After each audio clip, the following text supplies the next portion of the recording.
शायद आप में से बहुत कम लोगों को पता होगा कि जब मेरे मन में वक्फ के एक्ट पर काम करने का विचार आया तो सबसे पहले मैंने सैयदना साहब से सलाह मशवरा किया।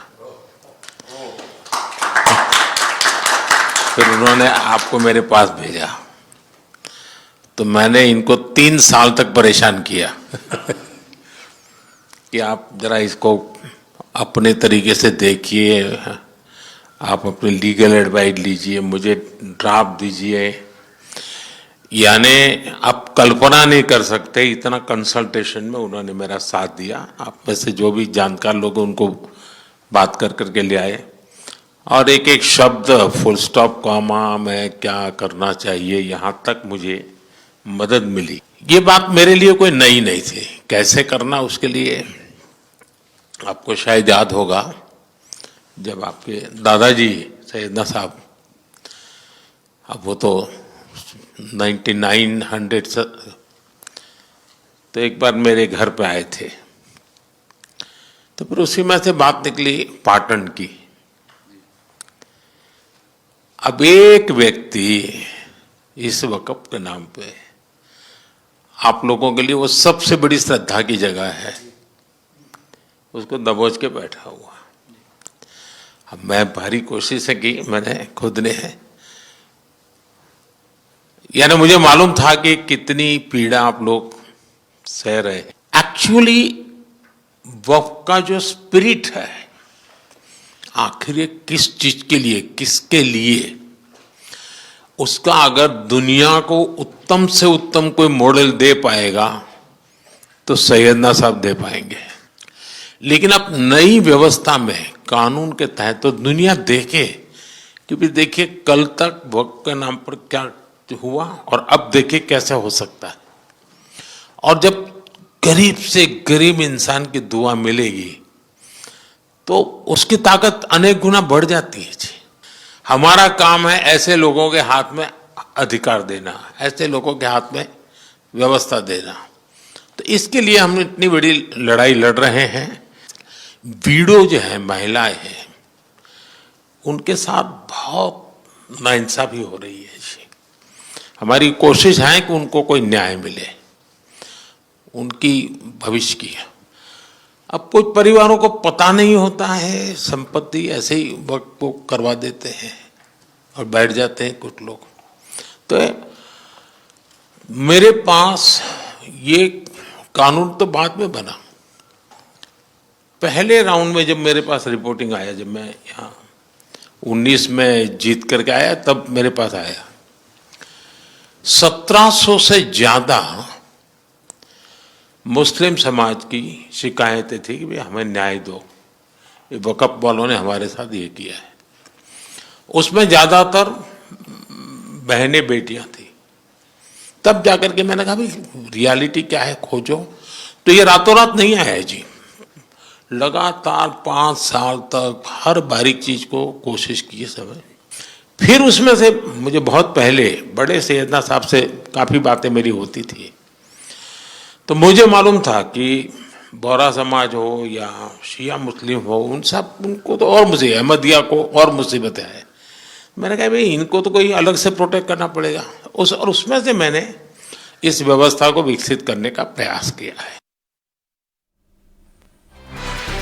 ये आप जो बातचीत सुन रहे थे, ये प्रधानमंत्री नरेंद्र मोदी और दाऊदी बोहरा मुस्लिम समुदाय के नुमाइंदों के बीच हो रही थी। प्रधानमंत्री आवास पर ये मुलाकात हुई है और प्रधानमंत्री ने यहाँ पर ये बात शेयर की कि वो और उनके सरकार इस कानून पर, उनकी टीम पिछले 5 साल से काम कर रही थी और इसमें दाऊदी बोहरा समुदाय के जो गुरु माने जाते हैं सैयदना साहब, उन्होंने कहा कि मैंने उनसे इस पर काफ़ी राय मशवरा किया, बहुत बार उनसे इनपुट्स लिए, इस पर काफ़ी उनसे बात की और 5 साल तक हमारे पास बहुत सारी शिकायतें भी आई मुस्लिम समाज से ही, खास तौर पर ऐसी महिलाएं जो विधवा हो चुकी थीं या और जो हाशिए पर जा चुका समाज था मुस्लिम समुदाय, उन लोगों की बहुत शिकायतें आई कि वक्त में बहुत मनमानी और गड़बड़ियां होती हैं। और इसको, इन सब बातों को स्टडी करने के बाद और एक बहुत बड़ी प्रक्रिया पूरी करने के बाद ये कानून बनाया गया है।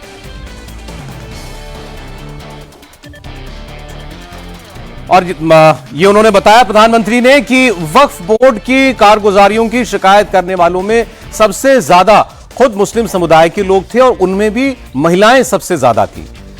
ये देश जरूरत महसूस कर रहा था। उन्होंने कहा हम देश के सामने एक मॉडल पेश करना चाहते थे कि दुनिया भी इस बात को देखे कि वक्फ इस तरीके से मैनेज किया जाता था देश में, और एक नए कानून के तहत उसको रेगुलराइज करने के बाद उससे क्या क्या काम, बड़े काम किए जा सकते हैं। हम इस कानून के जरिए पूरी दुनिया के सामने ये मिसाल पेश करना चाहते हैं। आज जब सुप्रीम कोर्ट में इस कानून को लेकर के बहस चली और उसके बाद बहुत से लोगों को लगता है कि सरकार के कुछ प्रोविजंस अगली सुनवाई तक 5 तारीख तक के लिए होल्ड हो गए हैं, ऐसे में प्रधानमंत्री की ये बातचीत बहुत अहम है। वो बता रहे हैं कि इस कानून की जरूरत क्यों थी और दूसरा, ये कानून कितनी बड़ी कंसल्टेटिव प्रोसेस के बाद लाया गया।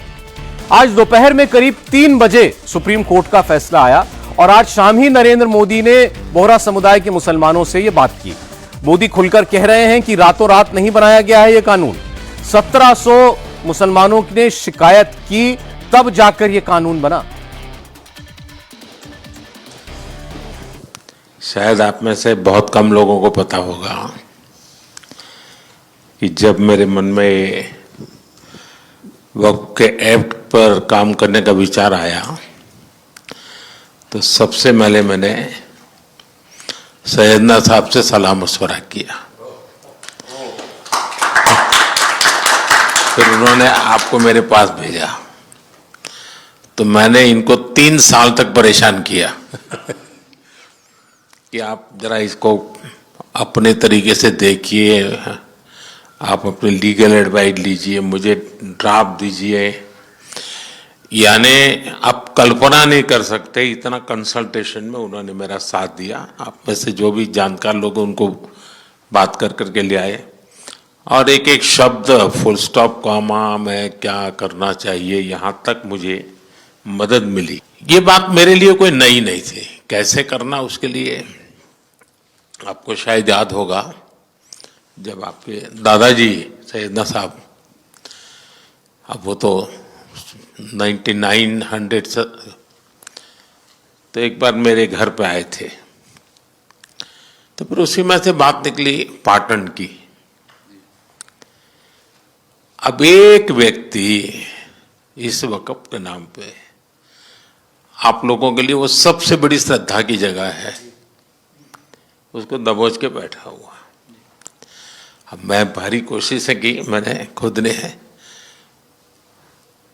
यानी मुझे मालूम था कि कितनी पीड़ा आप लोग सह रहे हैं। एक्चुअली वक्फ का जो स्पिरिट है, आखिर ये किस चीज के लिए, किसके लिए, उसका अगर दुनिया को उत्तम से उत्तम कोई मॉडल दे पाएगा तो सैयदना साहब दे पाएंगे।